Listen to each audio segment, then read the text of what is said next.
So I thought I would make this video in sequence to my dislike for this whole Stop Kony campaign. The reason why that I'm against it is because, well, I think it's a bunch of bullshit. Now, I am 100% Ugandan. Both of my parents were born and raised in Uganda, and I tend to visit there from time to time. Last time I went was in the summer of 2010.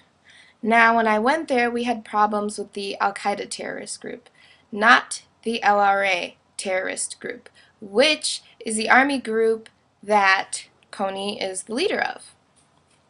So, last night I just see that this is like a trending topic on Twitter, and like this video has like millions and millions of views, and it's about Uganda and Kony. So I asked my mom, and my mom laughs and goes, "He died like 5 years ago." And I asked my dad, and he's laughing about it, and he goes, "Why are we talking about this?" And the reason why is because Kony's army group formed 22 years ago, when my parents still lived in Uganda. And they did their worst over 10 years ago, and they haven't struck again in 6 years. So, why is this video being put out now? And the whole thing is to stop Kony when we have the U.S. government and other national governments interfering, and they have been since 2008, and they still have yet to find Kony. And there's also rumors that Kony's dead and that he's not in Uganda. So if we have military groups looking for Kony in Uganda, but he's not in Uganda, what are we doing? And the video, which was great editing and like the quality and everything, like I was like, wow, this is very like high tech. I looked into the Invisible Children. They make over $13 million a year as a company, and 31% of their donations actually go to the causes. And the donations that Invisible Children would send would have to go to the Ugandan military to help fight off Kony. But if Kony is not in Uganda, the Ugandan military can't cross into other territories. So what would they do? And I always talk to my brother, who's never left Uganda, and my grandmother, one of my grandmothers, both of them still live in Uganda as well.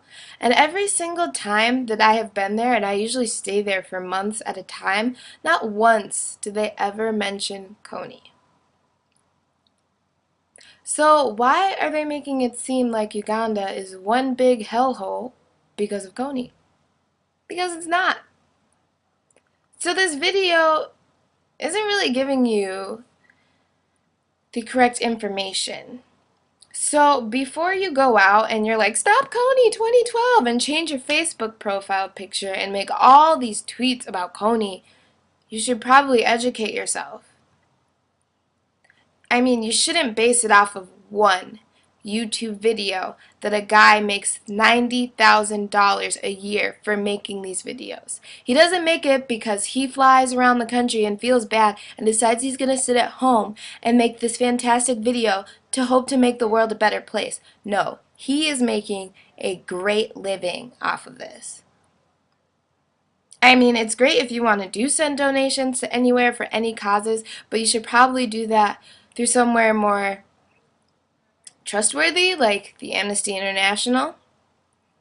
And then it's like, what happens to the other causes like Darfur, that AIDS movement, the Red movement, that kind of just went away?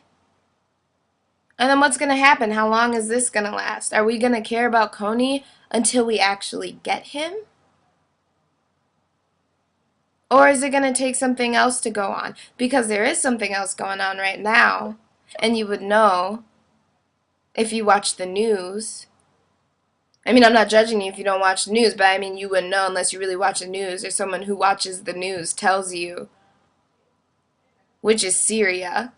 And what's going on in Syria is way more extreme than what's going on, or what has went on, excuse me, when Kony was striking.